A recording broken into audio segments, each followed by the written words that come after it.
From the American Academy of Neurology, I'm Dr. Daniel Correa. This is the Brain and Life Podcast.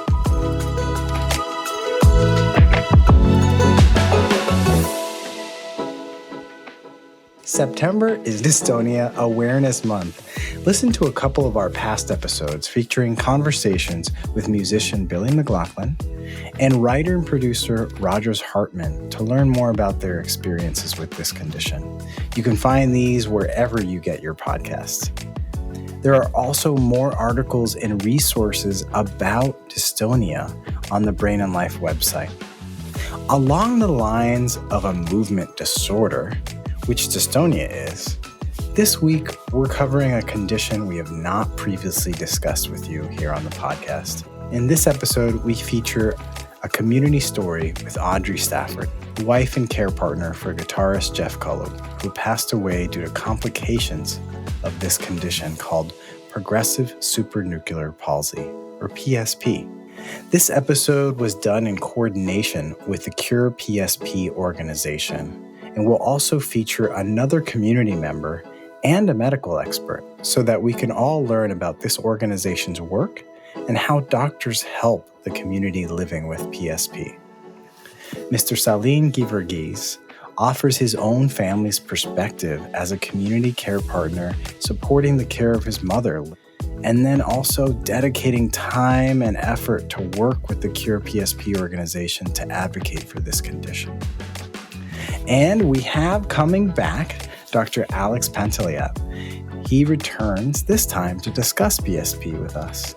Dr. Pantelyat was also the medical expert who was featured in Billy McLaughlin's episode where we talked about the neurologic condition focal dystonia.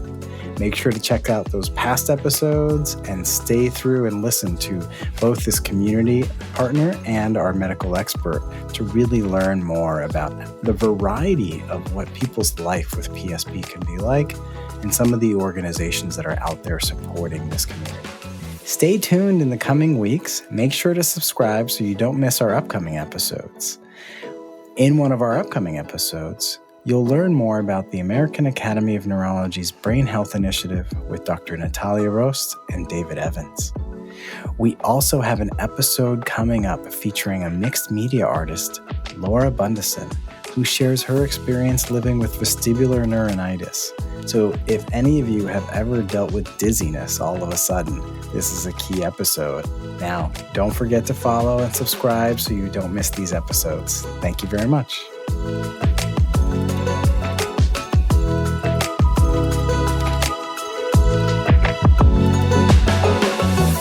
Welcome back to the Brain and Life Podcast. If you've listened to artists like Rod Stewart, Tina Turner, Peter Wolf, John Waite, Vanessa Williams, many others, then you've probably also heard Jeff Golub on their albums or on their tour playing guitar with their bands. Later in Jeff's career, he played with his own band, Avenue Blue, and as a chart-topping solo jazz artist, has work spanning jazz, blues, and rock over the years. Today, I'm joined by his partner and wife, Audrey Stafford. In 2015, she, their sons Matthew and Chris, and the music community lost Jeff due to complications of a condition called progressive supranuclear palsy, or the acronym we'll also use is PSP. Throughout the journey with his PSP, Jeff and Audrey became advocates and supporters of the CurePSP organization, and Audrey continues to support their efforts. This included Jeff and his collaborators in producing a documentary called Train Keeps A-Rolling, released in 2021 and available for streaming online. In this documentary, he and Audrey share his experience with PSP. Before that, he and his friends also supported CurePSP with benefit concerts and benefit albums, all raising money to support increased research, support services, and the hope for a future cure for PSP and similar neurodegenerative conditions. In our previous episode where we highlighted current topics in neurology, you may have heard about the organization CurePSP, and we have collaborated with them to bring you this episode with Audrey. Thank you, Audrey, so much for taking the time to be with us today. Oh, absolutely. Anything to, spread the word about PSP because it's important. I wanted to start by learning more about you and Jeff and your relationship together. Did you meet him as he was a budding rock star? I did. I had moved to New York. I was 25 and I was a budding actress. One of his good friends got a big crush on my roommate and started asking, in a very cool way, Colleen and me to come see his friend Jeff play at the bitter end. So there it began in, I don't know, 1986 or something, I do believe. Oh, and then the two of you built your relationship together living in New York City and him We did. making his way through the music scene? We did. So it was fun most of the time. And do you have a favorite memory of Jeff's, musical career or some of the experiences that you guys had together? I guess the most amazing moment, I wasn't there. It was just after he'd gone blind, and it was summer of 2011. And he'd been blind about 2 weeks. And his manager, Bud, called me, and there were some gigs, and we all decided he should do them, including Jeff. So I took him to the gate at the airport. Bud met him at the gate. And the first gig was a radio gig in New Orleans, and they stumbled about together, figuring it all out. And then from there, they went to LA, and there was a big festival called Jazz Fest West.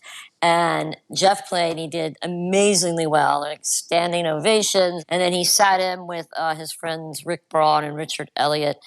And just so happens Stevie Wonder happened to sit in on the same stage. And afterwards, of course, Jeff was blown away. I've never met Stevie. Of course, he was a huge fan. He got to play with Stevie. His advice to Jeff was, people don't want to see you down. You got to stay up. And he said, show people your abilities, not your disabilities. And Jeff, those words really did resonate with Jeff. I mean, that was the kind of person he was, but most definitely it carried him through some difficult moments. I can't imagine in those first few weeks. I'm so impressed by just Jeff pushing through and still getting to stage and how impactful it must have been both to meet Stevie and to really get to hear the perspective from someone who's really been on stage and still practicing their art. And so early on at that stage, he started to get the vision loss. Yeah. When he had it, was it more one eye or the other? Was it black or was it like just getting gray and patchy? Do you know? Yeah. That fall when he was having all the headaches and stuff, he started getting these flashes of light in his right eye. And it was really weird. And he was having really bad headaches. And he was seeing this neuro-ophthalmologist in New York then, Dr. Cooperman, I think his name was. And out of nowhere, there was no vision in the right eye. And they put him on a month of prednisone to try to save the optic nerve. He said the optic nerve was suddenly dying. And that didn't do anything after 30 days, and he could not see out of the right eye. It was already affecting the left eye. He was getting these weird flashes, and so it wasn't like when somebody just loses vision in one eye and you could see. You have to adjust to monovision. And then it was July 4th weekend. He was again out of town, and he called me. He's like, this is really weird. And he said, I'm having the same thing that I was having with the right eye. And I said, well, you should see Cooper Smith on Monday. And sure enough, he saw him. Cooper Smith said, no, the eye's fine, because, again, as a doctor, sometimes what you see is what you see. But the patient knows, it's not fine. And he sends him home, and within 5 days, he was no vision. Already, that's a lot changing with his vision, but aside from the vision loss and change, was he having symptoms already with his coordination, his walking and balance, anything else? It's funny you ask that because looking back, of course, hindsight can be 20/20. He started dragging his feet a bit, shuffling a bit. And I was asked, why are you dragging your feet? Things like that. And I think it's all neuro-related. He had always had major sleep issues, from a child, and then he becomes a traveling musician. So that was bad. So he had really bad insomnia. It was the disease starting, and no one knew. Jeff was not at all a complainer or anything like that. So I think he probably, I can't imagine the depth of his fear as to what was really going on that he wasn't telling any of us, Yeah, I mean, I think it's always an understanding for when some of the deficits or problems that you're having are coming from areas of the brain that are degenerating or breaking down from an injury like a stroke. And so there's always the benefit to encouragement and trying to do more, but understanding there can be a limitation because that part of the brain is just injured. And at this time, everybody thought it was just blindness. When was it that someone started to put together that the eye and vision symptoms were coming along with other problems with his movement and coordination? So he went fully blind in July 2011, and then he really was doing great. Then we moved back to the city in the summer of 2012, and the first day back, my older son had started school. Jeff got out of bed and went down to the Apple store. We had to rehook computers, all that stuff, and I was just like, "This is great. We're back in the city." And for those of you who don't live in New York City, surprisingly, it can be actually a better place for blind people because you really can get around so well on your own, and it gives you a lot of independence you really don't get other places. The subway, you can grab a cab. We were like, this is what he needs. And I was very happy that morning that he woke up and he went down to the Apple store. I saw Jeff had called me 5 times. He's been hit by a subway train. The psychiatrist believes that was really a major turning point. That Jeff, he had the dog with him and he had his cane, but Jack was just like, you don't just, especially being blind, you don't just assume the train is there. And they had announced the train was coming, and he assumed there was an open door and walked right in front of an incoming train. Balance and falls are often an issue that eventually ends up occurring as a part of progressive supranuclear palsy or PSP. Had he had falls already at this point? No, the falls had not begun. So that was fall of 2012. He was still doing really well. And then by January, he just really started shutting down. Walking became very, very slow. And he just didn't communicate much anymore. And when he did, it was very difficult, but was just silent. So it was strange, and it was very fast. Was it these new symptoms that were occurring and you guys were noticing that made you seek out more information and more specialists? Yes. We had this amazing psychiatrist. Anybody listening, I would just say that was one of the most amazing things having Dr. Dunetz, because Jeff had known him for so long, and I'd met him once. And then when Jeff went blind, I started seeing him also. So throughout the illness, Jack would see me alone and see Jeff alone and then see us together. And that was really helpful. He could help both of us through the unknown. And he was in with us about the unknown and would always remind us both about how difficult this is to be with some unknown disease. And he was very quick to point out there's something going on. He sent us to another neurologist, I think about that time, up at Columbia. And she spent a long time with Jeff. I was there with him, and probably 2 hours. And she came back with her diagnosis was he's depressed, from the blindness and change of life. And Jack was, again, so quick to say, this is not depression, which is just so great to have, another doctor saying it's not depression.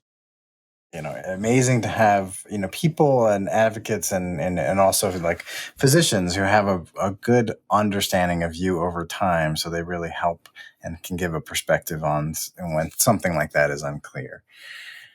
And was it the psychiatrist that helped you guys get connected with a referral to the NIH?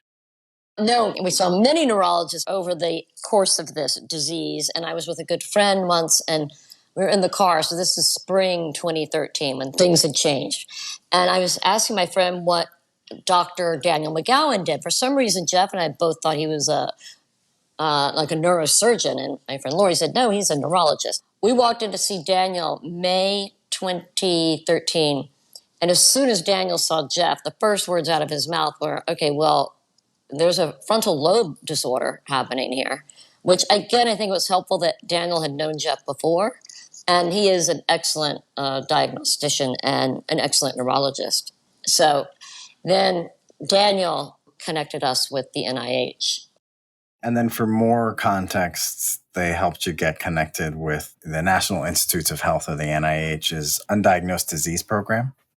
Yes, that was amazing. After another year passes, fall 2014, and we were with Dr. McGowan, and he said, I did have a patient recently who went to the NIH for their undiagnosed disease, and they had good results. Would you like to do that? And we did, and they were amazing. What an amazing place. And they actually did diagnose them. Usually, we were told that it probably would not be diagnosed. It's a 5-day program. We left after 3 days with a diagnosis because the disease had progressed that much. Jeff was starting to internalize more and more and speak less. And you had a sense that he had a lot of fear of what was going on. But of course, you can't necessarily know exactly what he was thinking. Were there activities or things that you felt helped you and Jeff and the kids connect and get the most out of the time that you did have as his symptoms progressed? Well, we just kind of kept things as normal as possible. You know what I mean? We're lucky. We have a house in Long Island, so we'd be there in the summers. Our apartment had always been kind of the apartment where people hung out and the kids, and they continued to have lots of boys over. And I have to say, all their friends and the families of the friends and were amazingly supportive, and we were not at all hidden away. Like, life was moving forward, and Jeff was a part of it, and he was there. And, it's just like, again, this is the lemons we've been given, so we're going to make as much lemonade as we can. And how are you now, and how do you, Matthew and Chris, celebrate Jeff's memory? Well, every night at dinner, we toast him. When we play his music, most nights with Jeff, he was ambiance director in our household. So he always had dinner playlists. He was a big believer in dining with music should be jazz, not words, because then you're going to have two conversations going. It should be ambiance. So we play his music or one of Jeff's dinner playlist music, and he died January 1st. 2015. And we have people over every January 1st, as long as COVID isn't happening. And we'll have a little toast to Jeff. And it's really nice to get all these old friends of his together. And, the kids and me always have some little commemorative thing on his birthday, which is April 15th. So we do a lot. And since he was, this great guitar player, there are tons of photos of him, really great photos. So we have lots of photographs and memories and stories and, old friends and family. And yeah, he is definitely gone, but not forgotten. He's a big presence in all of our lives. Well, Audrey, thank you so much for taking the time, sharing your story and Jeff's story and your experiences with PSP. And I look forward to myself also listening to some more of his music, and I'll toast him also tonight. Well, do that. Well, thank you, Daniel. It's been great. And for our listeners, stay tuned to the next section of our episode. We'll be interviewing an expert on progressive supranuclear palsy and talking about the CurePSP organization. It's a very challenging and complicated condition. It's important we all understand it better.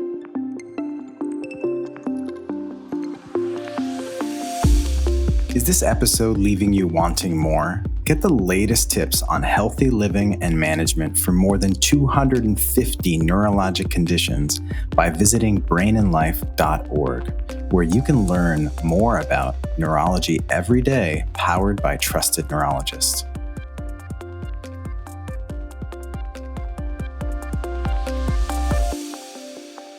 Welcome back to the Brain and Life podcast. Now, this week, for our medical expert discussion, I have two experts here with me to complement the perspective that we got from Audrey. Firstly, often the biggest expert in the room is the caregiver themselves. And today I have here Salin Geevarghese. He's a community care partner for his own mother. He's an Indian American supporting the care of his mother and also supported the care of his father, who lived with the impacts of Alzheimer's disease until he passed in 2018. And I'm also joined and glad to welcome back Dr. Alex Pantelyat. He is the director of Atypical Parkinsonism Center at Johns Hopkins. You may also remember him from our previous episode on dystonia with musician Billy McLaughlin. He also cares for patients with movement disorders such as Parkinson's and other related syndromes and other atypical Parkinsonian syndromes, including the dystonia we previously discussed in that past episode. His research explores our understanding of atypical Parkinsonian disorders, such as dementia with Lewy body and PSP, which we'll be discussing today. Thank you so much, both of you, for taking the time to share with us your understanding and the experiences that you've had with these conditions. Great to be here. Thanks so much for having me on again. And it's wonderful to be with you. Thank you. So, Salin, I wanted to start with you, your own experience and your mother's experience, because we know that things are different with every condition in each family, and we got to hear Audrey's perspective. How did your mother's symptoms start, and what do you remember at the beginning? We had gone through a fairly long odyssey with my dad with his Alzheimer's. It was a long progression, and then he passed in 2018. If my memory is right about this, in the last couple of years of my father's life, probably around 2017-18, my mother on our daily phone calls would say, "I'm having difficulty writing my name" with her right hand. And we have lots of physicians in the family. I'm a recovering lawyer myself, and so I'm not one of them. But even among all of us as kids, we actually said there's got to be another explanation for it. But she was smart, as patients are, and she lived in Chattanooga, Tennessee, still has her home there, started seeking counsel from neurologists there, and they did batteries of tests there, and they couldn't really, as I think is the case for so many folks with corticobasal degeneration, she couldn't get a real finger on exactly what it was. And so those hand symptoms seemed to last for a while. She ultimately got the first diagnosis, but I think it was in the summer of 2020 when the first diagnosis of CBD happened. Again, she's in Chattanooga. She got that from a neurologist and a specialist in Vanderbilt. And as Dr. Pantelyat knows, the diagnosis came accurately. It was delivered brutally to her and the family. And after having buried my father and realizing that another neurological or neurodegenerative condition was coming upon us, it was a very, very tough summer. And my wife, who's a physician in the Baltimore area, through a number of connections, was able to find Dr. Pantelyat. And while the diagnosis was confirmed, the journey with him was very different. It mattered significantly, as you can imagine, what those interactions are like. So we got the confirmation of the CBD and have been in that journey since that time. It's such a challenge, I think, to approach these different conditions, have a better understanding of them, and especially when it's conditions like these categories that are such a challenging diagnosis, and then to receive the delivery of the news about the progressive process. So I wanted then to get to you, Alex. We've heard from Audrey and from Salin, even just the difficulty and the challenge of not just finding the diagnosis, but understanding them. So what is PSP? And we've also mentioned the abbreviation CBD. What are these conditions and how do they overlap? PSP stands for progressive supranuclear palsy. This is a neurodegenerative condition that affects specific areas of the brain over time and unfortunately progresses relentlessly and is associated with tremendous loss of quality of life and morbidity over time. PSP and corticobasal degeneration span what I call a clinico-pathological spectrum because they share many of the same clinical features that overlap in a given patient. And they also share a number of pathological features. The hallmark for definitive diagnosis, gold standard diagnosis of both PSP and corticobasal degeneration, CBD, are accumulations of the tau protein, 4-repeat tau, it's called specifically, in various brain regions. And the specific brain regions where the tau protein accumulates determine the onset and type and progression of symptoms that occur over time. So in PSP, the hallmark that we typically think about, that we teach our neurology residents about, are early loss of balance leading to falls. Often the falls occurred backward, and difficulty with vertical eye movements. So that could translate into double vision at times. Often it's something that's subtle and can only be detected by careful examination in the clinic using optokinetic nystagmus, OKN assessment, for instance. But in CBD, you heard the challenge described about difficulties with writing. There is visuospatial dysfunction that plays into that. And the reason for that is that the parietal lobes tend to be disproportionately affected with tau pathology in most patients with CBD. And that leads to often asymmetric impairment in the use of utensils, including dining utensils, a pen, as we heard described, other tools as well. Also, the visuospatial dysfunction affects driving, and over time can affect other daily functions, just being able to orient in space appropriately. Now, both PSP and CBD share many features. Among them is difficulty with walking and balance and the risk of falls.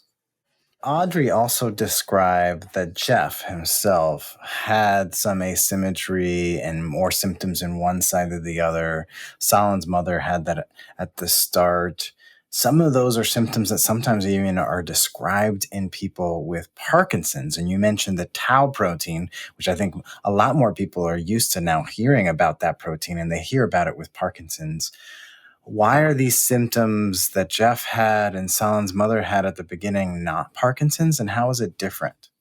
Fundamentally, when we're talking about the pathophysiological distinction between Parkinson's disease and PSP and CBD, it's the point in Parkinson's disease, the protein that's building up and clumping is alpha-synuclein, not tau. So biochemically, it's different.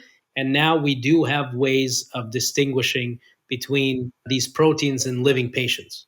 And a very exciting development in the field of Parkinson's disease and related disorders research. So research in PSP and CBD is a bit behind that of Parkinson's disease research, but very similar approaches are being used to detect it as early as possible and accurately diagnose PSP and CBD in living people using spinal fluid analysis, brain imaging, MRI analysis, to give just a couple examples, in order to try to get to an accurate diagnosis as soon as possible, both in terms of counseling a patient and their family appropriately about what's to come, about prognosis, but just as importantly, if not more importantly, enrolling people into the clinical trials that are rapidly coming down the pike for the tauopathies. That's another term to think about. We call the 4-repeat tauopathy spectrum, or 4-repeat tauopathies. They include PSP and CBD. So because of the clinical symptom and exam finding overlap and the pathological overlap, it makes sense to think of them on a spectrum. Salin mentioned that the delivery of this information in the news sometimes can be so devastating, and it's even so nuanced on how it's given. I'm wondering, from each of your perspectives, Alex, how can we improve and change the delivery of this information to the individual and to the family? And Salin, thinking back, like what would you want to hear appropriately? Because it has to be true, informational, and also realistic in what we have available at the time. It really comes down to striking the right balance, as you mentioned, Daniel. Perhaps I have a little bit of a biased perspective because my career is dedicated to clinical research as well as clinical care of patients suffering from PSP and CBD. And so I'm fortunate to be in a position to be aware of the clinical trials that are coming down the pike that perhaps have not been publicly made available. And so knowing what I know, I think this is the most exciting time in tauopathy research that we've ever had for multiple reasons, and the clinical trials being really the number one reason for it. And so knowing that, I think it informs my measured optimism when I break the news of a diagnosis and when I counsel patients and families. But just to kind of connect your question to the one you asked before, how is this different from Parkinson's disease? In my clinic, since I see mostly patients with some variants of the Parkinsonian disorders, I say the best diagnosis I could give you, the best news I could give you in my clinic is that you have Parkinson's disease. Everything else that we're going to be dealing with generally has a worse prognosis because there are fewer treatment options for the symptoms that are available, and because these are diseases that progress more quickly and really impact longevity to a much greater extent than does Parkinson's disease. The largest study to date, about 5 years ago, looking at Medicare beneficiaries, showed that Parkinson's disease itself shortens lifespan by probably about 9 months on average. There's a lot of misconception around that. Whereas the diseases we're talking about today, PSP and CBD, shorten lifespan to a much more significant degree, the average survival in PSP being 7 to 8 years, and the similar survival, unfortunately, in CBD. I mentioned to you, just in terms of our family and the kind of blessing of family life, I'm flanked in every direction by physicians. So when that first diagnosis actually happened, the physicians themselves, none of them are neurologists. And so all of them, if memory strikes me, when the first diagnosis happened, actually, including my wife, had to look it up and try to really understand exactly what does this mean. And so in addition to the shock of the delivery, and I'll just be very specific about it, probably in my circumstance, part of what I know my mother wanted to understand early was, again, upon the framework of my father passing in 2018, it was essentially like, how long do I have? One thing that I should say is that we all have to remember this is during COVID. And so even when Dr. Pantelyat and our family are first interacting, it's all virtual and extensive, but still virtual. So you're still managing through COVID, managing a new diagnosis delivered during COVID. And I think it was brutally delivered in terms of life expectancy.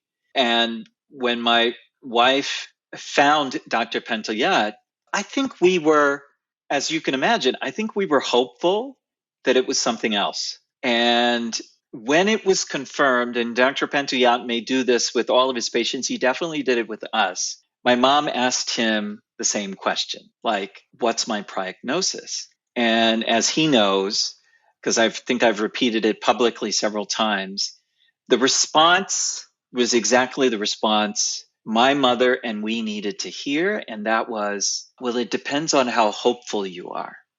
Now, my mom was prone to being down, given by father and other circumstances in her own life. And so while that was wonderful at some level to hear, it doesn't change the underlying information that he was conveying. But what it did do was it put front and center for her the battle of hope and trying to find a way to keep persisting and fighting.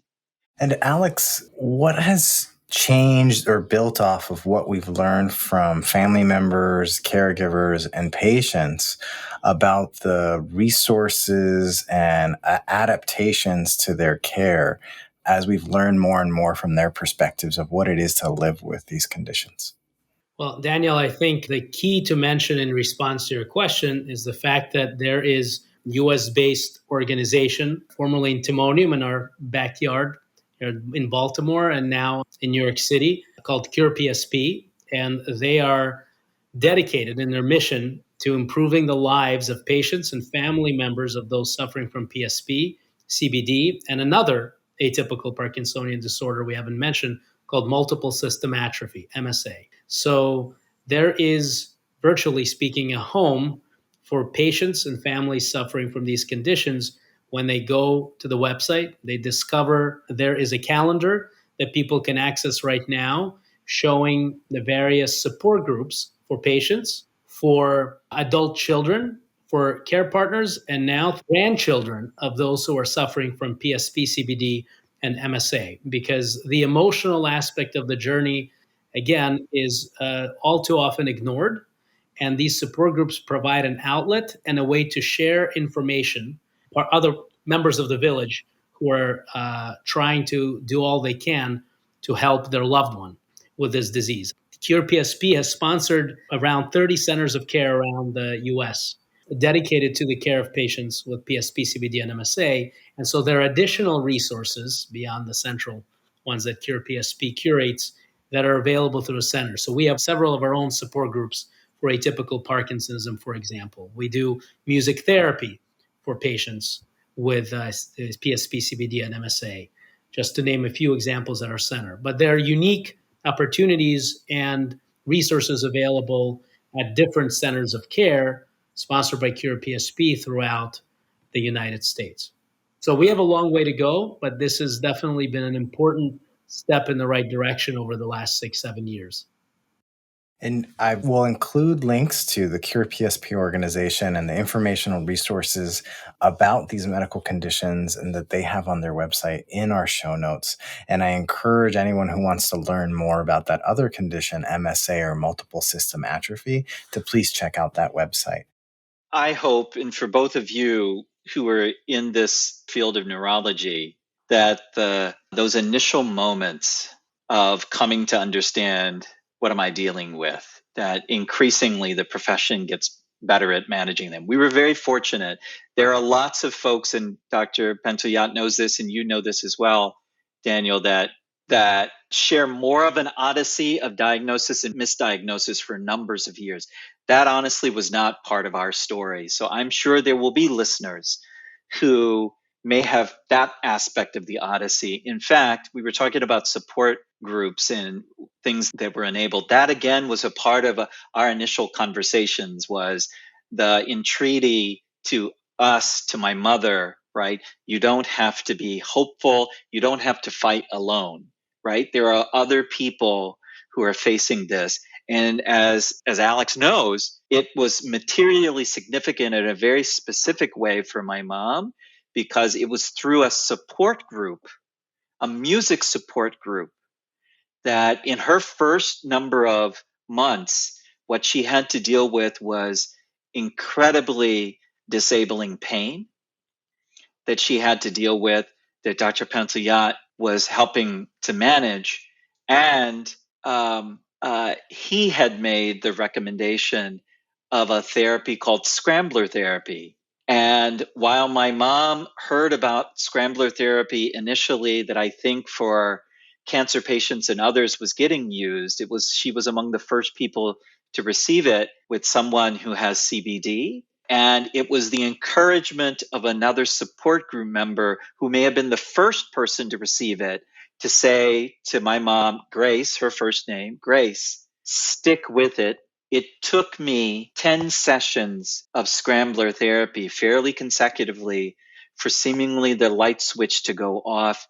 And I'll tell you, Daniel, for a quality of life perspective, important for me to remember that the first part of her journey was managing her pain. And for her, the light switch did go off.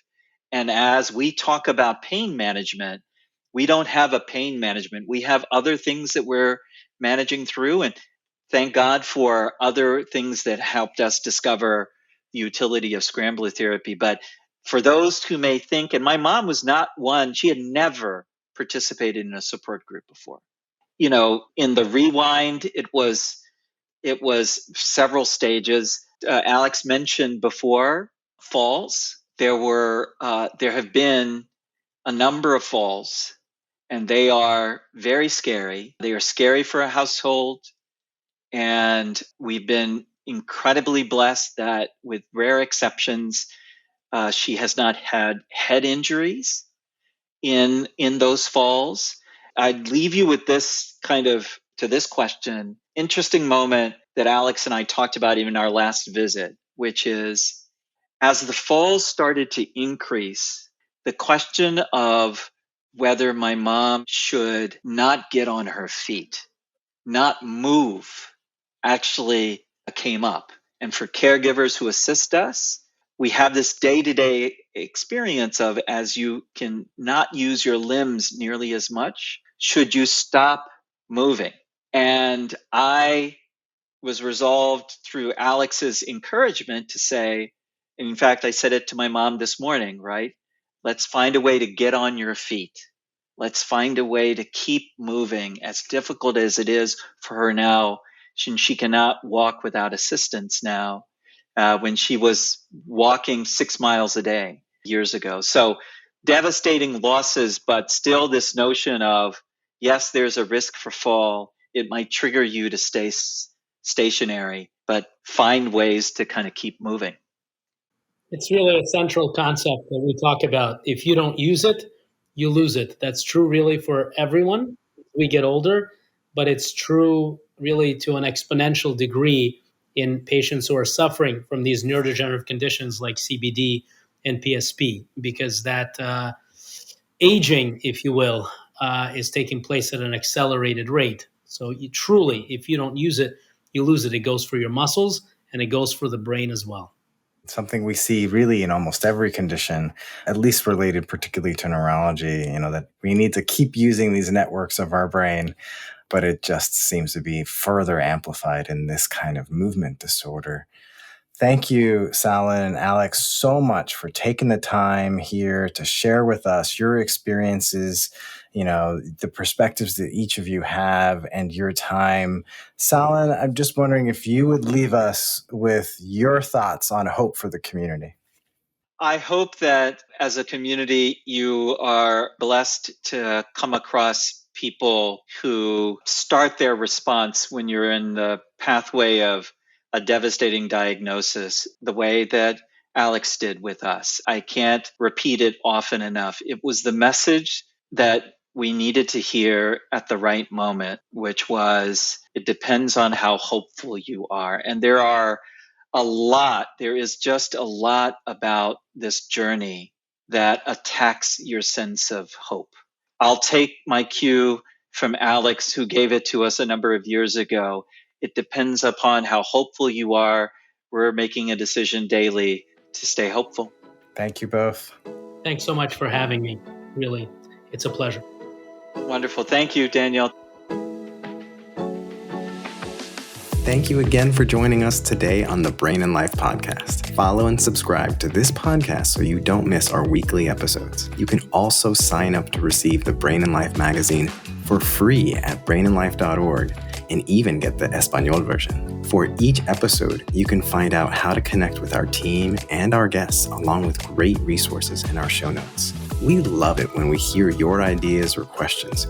You can send these in by email to blpodcast@brainandlife.org and leave us a message at 612-928-6206. You can also follow the Brain and Life magazine and me on any of your preferred social media channels. These episodes would not be possible without the Brain and Life podcast team, including Nicole Lucier, our Public Engagement Program Manager, Rachel Coleman, our Public Engagement Coordinator, and Twin City Sound, our audio editing partner. I'm your host, Dr. Daniel Correa, connecting with you from New York City and online at Neurodr Correa. Most importantly, thanks to our community members that trust us with their health and everyone living with neurologic conditions. We hope together we can take steps to better brain health and each thrive with our own abilities every day. Before you start the next episode, we would appreciate it if you could give us 5 stars and leave a review. This helps others find the Brain and Life podcast. See you next week.